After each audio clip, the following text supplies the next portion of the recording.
नमस्ते, आप सुन रहे हैं मानव परिचय। पिछले एपिसोड में नासिर का आंतरिक परिवर्तन शुरू हुआ और इधर फिरदौस और हरिश्चंद्र के जीवन में एक और बड़ा बदलाव आया। हरिश्चंद्र जी की हाईकोर्ट में नियुक्ति के साथ उनका स्थानांतरण। अब फिरदौस के सामने एक नए शहर में वकालत में पुनः स्थापित होने की चुनौती है। 3 महीने का अभिमन्यु और उसकी बड़ी बहन रौली, इन बच्चों ने हरिश्चंद्र जी के घर से सूनापन पूरी तरह दूर कर दिया है। हरिश्चंद्र अपनी पत्नी को ऋण मानते हैं क्योंकि फिरदौस ने उनसे 10 वर्ष छोटे होते हुए भी उनका प्रस्ताव स्वीकार किया। अविश्वसनीय निर्णय। नासिर के पति रहते फिरदौस ने कभी करवा चौथ का व्रत नहीं रखा, लेकिन इस बार नए शहर में फिरदौस ने व्रत रखने का दृढ़ निश्चय किया। न्यायाधीश का न्याय। जब हरिश्चंद्र ने मना किया तो फिरदौस ने कहा कि यह व्रत साल भर की ऊर्जा का स्रोत बनेगा। तब हरिश्चंद्र जी ने एक रोमांटिक न्याय किया। चूंकि पति पत्नी समान पहिए होते हैं, अगर आप रखेंगी तो इस करवा चौथ पर मैं भी व्रत रखूंगा। आप सुनेंगे कैसे उनके नए शहर के संभ्रांत लोगों को करवा चौथ के आयोजन में आमंत्रित किया जाता है, जहां हरिश्चंद्र का व्रत रखना अन्य पतियों के लिए प्रेरणा बन जाता है। लेकिन तभी एक मेहमान महिला ने फिरदौस से एक चुभता हुआ प्रश्न किया, आपने व्रत तो हिंदू पत्नियों का अपना लिया है, मगर अपना नाम वही फिरदौस ही रखा हुआ है। फिरदौस का तार्किक उत्तर। फिरदौस ने कैसे अपनी मेजबान होने की गरिमा बनाए रखी और नाम न बदलने के पीछे का गहन सामाजिक तर्क पेश किया, जो सामुदायिक वैमनस्य पर चोट करता है। और अंत में आप सुनेंगे फिरदौस का मातृत्व के बाद का चिंतन, क्यों नारी को विवाह करके एक पुरुष का साथ आवश्यक होता है, और हरिश्चंद्र के प्रेम में डूबी फिरदौस ने क्यों कहा कि वो अब पुनर्जन्म में विश्वास करने लगी है। मैं चाहती हूँ कि हिंदू पुराण शास्त्र जो दिखाते हैं वही सत्य हो और मैं हर जन्म में आपकी अर्धांगिनी होने के लिए व्रत करती रहूं। नारी जीवन की दशा, पुनर्जन्म की आस्था और असीम प्रेम का ये दार्शनिक मिलन मानव परिचय में आप सुनेंगे। एपिसोड 11, नई यात्रा, करवा चौथ और नारी का चिंतन। नासिर में जब यूं वैचारिक परिवर्तन हो रहे थे, तब फिरदौस के जीवन में भी और एक परिवर्तन आया। पति जज हरिश्चंद्र जी की हाईकोर्ट में नियुक्ति के साथ उनका स्थानांतरण दूसरे शहर में हो जाने पर वे नए शहर में आ गए थे। ऐसे फिरदौस के सामने अपनी वकालत में पुनः स्थापित होने की चुनौती आ खड़ी हुई। अभिमन्यु अब 3 माह का हो गया। हरिश्चंद्र जी की 5 वर्षीय बेटी रौली के दिन अब अभिमन्यु के आसपास रहते हुए ही व्यतीत होने लगे। उसकी चिंता यही होती कि स्कूल से कब उसे छुट्टी मिले एवं कब विभिन्न विषयों के मिले उसके गृह कार्य पूर्ण हो। फिर तो भाई अभिमन्यु ही उसकी दुनिया हो जाता। दुखद हादसे में पहली पत्नी के मारे जाने से हरिश्चंद्र जी के जीवन एवं घर परिवार में सूनापन आया था। फिरदौस के आ जाने के बाद वो सूनापन दूर हो गया था। पिछली पत्नी से उनकी बेटी को माँ एवं एक छोटा भाई मिल जाने से उसका लालन पालन भी संतुलित रूप से होने लगा। हरिश्चंद्र ये सब देख अब अत्यंत प्रसन्न रहते। पत्नी फिरदौस भी उनके साथ एवं घर में अधिकतर समय बिताया करती। हरिश्चंद्र जी की प्रसन्नता इससे और बढ़ जाती। हरिश्चंद्र स्वयं पर फिरदौस का ऋण मानते कि फिरदौस ने उनका प्रस्ताव स्वीकार करके उनसे 10 वर्ष छोटी होने पर भी विवाह किया। इस ऋण बोध के होने से हरिश्चंद्र का यही प्रयास रहता कि उनकी ओर से फिरदौस को कोई शिकायत न होने पाए। वे अपनी किसी भी निजी प्रसन्नता का त्याग करने को तैयार रहते यदि वो फिरदौस की प्रसन्नता में अवरोध बनने वाली प्रतीत होती। फिरदौस के जन्म से ही फिरदौस के अब्बू अम्मी ने अपनी सारी कामनाएं केवल इस बात पर केंद्रित की थी कि जीवन में उनकी बेटी को कभी कोई दुख सहना न पड़े। इसी अपेक्षा से उन्होंने फिरदौस का निकाह नासिर से करवाया था। तब थोड़े ही समय में फिरदौस को तलाक एवं चरित्र हनन की अप्रिय बातें सहन करना पड़ी। नासिर ने साल भर में ही फिरदौस को 3 तलाक कहते हुए छोड़ दिया। फिरदौस को नासिर द्वारा ऐसे छोड़ देने से अब्बू अम्मी के आकांक्षाओं पर पानी फिर गया। उस समय फिरदौस के लिए संतोष की बात ये रही कि वो सुरक्षित अपने अब्बू के घर तक पहुंच सकी। तलाक होना दुर्भाग्य था, मगर उसके बाद फिरदौस का हरिश्चंद्र जी से विवाह उसका भाग्य था। फिरदौस के नए शहर में आने के बाद करवा चौथ का त्योहार आया। फिरदौस ने इस दिन व्रत रखने का निश्चय किया। नासिर के पति रहते तक फिरदौस का करवा चौथ व्रत रखने का प्रश्न ही नहीं था। हरिश्चंद्र जी से विवाह के बाद भी पिछले 2 करवा चौथ के अवसर पर फिरदौस ने इस व्रत को रखने पर कोई विचार नहीं किया था।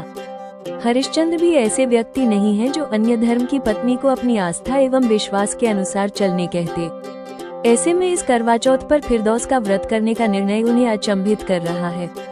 उन्होंने फिरदौस से कहा, जब आपकी इस व्रत को लेकर पूर्व में कभी कोई आस्था नहीं रही है तो क्यों आप इस व्रत को रखना चाहती हैं? अभिमन्यु अभी दूध पीता है, ऐसे में आपको दिन भर व्रत से कमजोरी अनुभव होगी।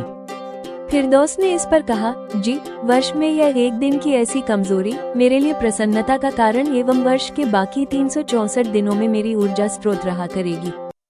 तब हरिश्चंद्र जी ने कहा, भूख से मुरझाया आपका चेहरा मुझे अच्छा नहीं लगेगा। फिरदौस ने इसका उत्तर यह कह कर दिया, जी, जैसा आप डर रहे हैं मेरा चेहरा वैसे ना मुरझाएगा। मेरे मुख पर आभा आपके साथ और प्यार के होने से है। इससे वो करवा चौथ के व्रत में भी दमकता रहेगा। हरिश्चंद्र ने उपाय निकालते हुए कहा, मैं न्यायाधीश हूँ। अगर आपका यही संकल्प है तो मुझे भी न्याय करना होगा। ज्ञात नहीं क्यों पति के कोई व्रत पत्नी के लिए रखे जाने वाले नहीं होते हैं, जबकि किसी भी दाम्पत्य रथ में पति पत्नी दो समान पहिए होते हैं। ऐसे में केवल पत्नी के द्वारा ही पति के दीर्घ जीवन के लिए कामना, प्रार्थना एवं व्रत करना न्याय नहीं है। यदि आप रखेंगी तो इस करवा चौथ पर मैं भी व्रत रखूंगा। मुझे भी आपका साथ कम प्यारा नहीं है। मेरा साथ आपसे जन्म जन्म का रहे, मैं भी यह कामना करूंगा। इस तरह से करवा चौथ के दिन हरिश्चंद्र एवं फिरदौस दोनों ने व्रत रखना तय किया। ये शहर फिरदौस के लिए नया था।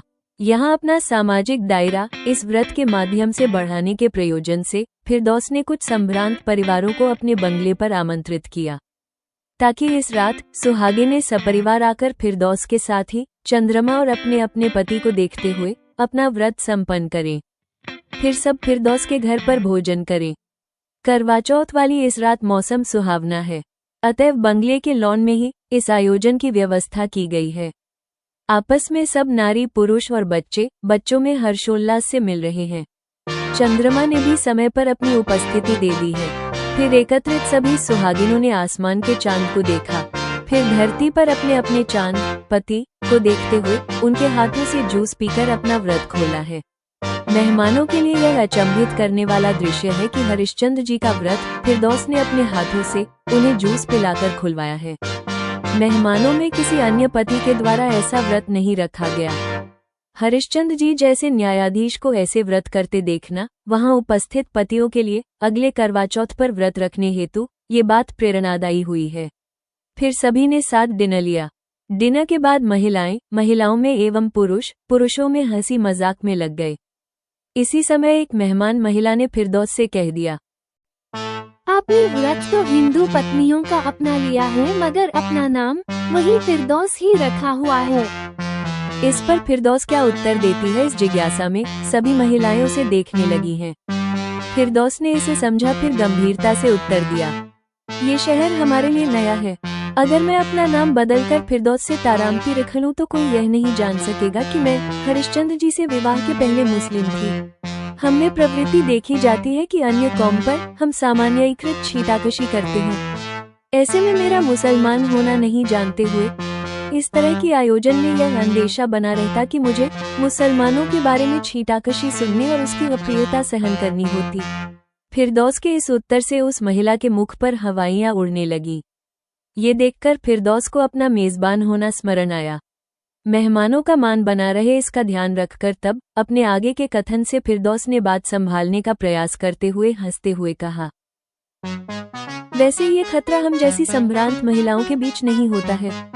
हम सभी तो अपनी समाज भूमिकाओं के प्रति जागरूक होते हैं ना। इसे सुनकर सभी महिलाएं फिर सामान्य हो गई। बाद में रात बढ़ने पर सभी ने आयोजन की मुक्त कंठ से प्रशंसा करते हुए विदा ली। सोने के पूर्व फिरदौस ने ये घटना हरिश्चंद्र जी को कह सुनाई। हरिश्चंद्र जी ने तब कहा, हम ऐसी व्यर्थ की बातों में पड़ने से जिस दिन बचना सीख जाएंगे उस दिन आधे से अधिक हमारे आपसी वैमनस्य स्वतः खत्म हो जाएंगे। अगले दिन दोपहर बच्चे सो चुके तब फिरदौस सिरहाने से टिककर अधलेटे करवा चौथ के व्रत को लेकर ही सोच में डूबी हुई है। समाज में नारी दशा अभी उसके चिंतन का केंद्र बिंदु है।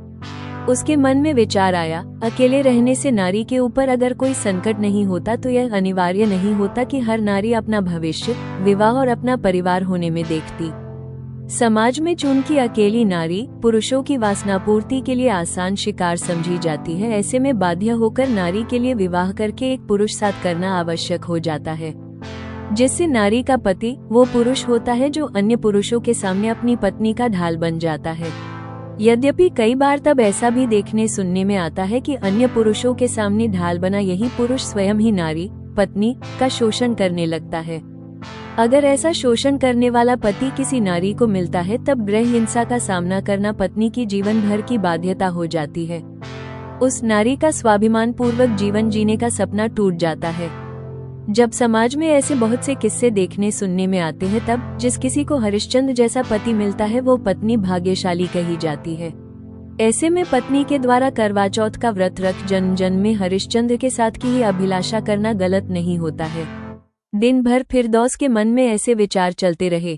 इसी कारण उस रात बिस्तर पर अधलेटे होकर फिरदौस हरिश्चंद्र जी से भावावेश में प्रश्न कर रही है।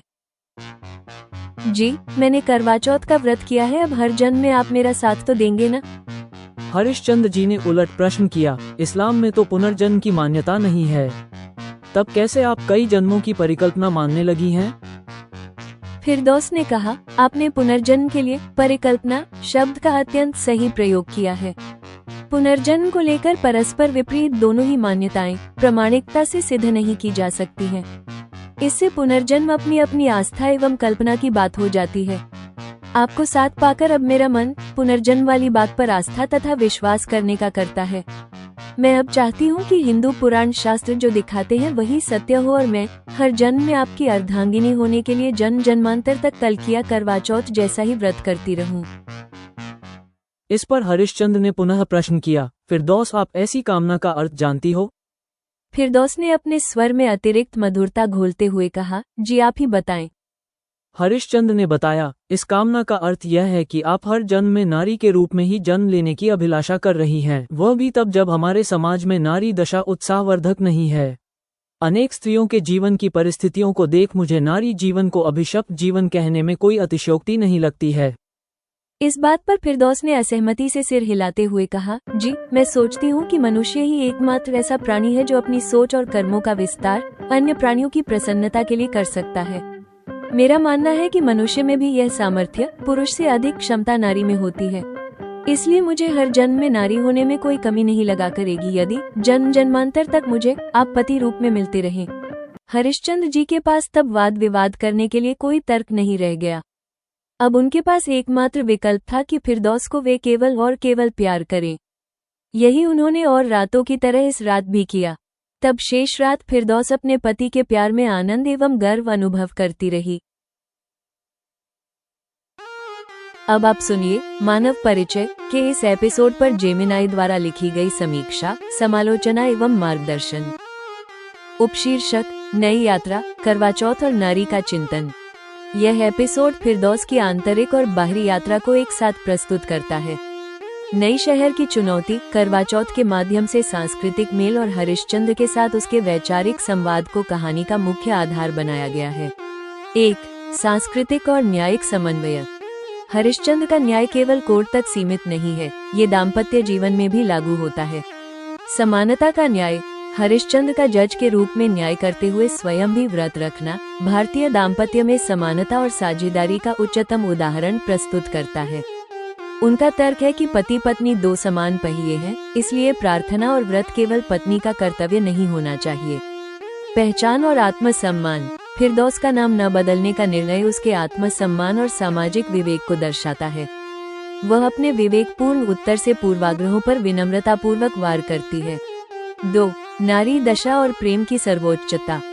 एपिसोड का अंत फिरदौस और हरिश्चंद्र के बीच पुनर्जन्म पर गहन दार्शनिक संवाद से होता है। नारी जीवन का द्वंद्व। फिरदौस मानती है कि अकेली नारी समाज में शोषण का आसान शिकार होती है, इसलिए विवाह ढाल बन जाता है। फिरदौस का उत्तर। हरिश्चंद्र नारी जीवन को अभिशप्त मानते हैं, लेकिन फिरदौस का मानना है कि पुरुष से अधिक सामर्थ्य नारी में होती है कि वो दूसरों की प्रसन्नता के लिए सोच और कर्मों का विस्तार कर सकती है। उसका ये कहना कि वो जन्म जन्मांतर तक नारी बनने को तैयार है, बशर्ते उसे हर जन्म में हरिश्चंद्र जैसा पति मिले, उनके प्रेम की अटूटता और सर्वोच्चता को सिद्ध करता है। ये संवाद इस बात पर मुहर लगाता है कि प्रेम धार्मिक और दार्शनिक मतभेदों से ऊपर है। निष्कर्ष, यह एपिसोड सांस्कृतिक, न्यायिक और दार्शनिक पहलुओं का सुंदर मिश्रण प्रस्तुत करता है। एपिसोड 11 समाप्त।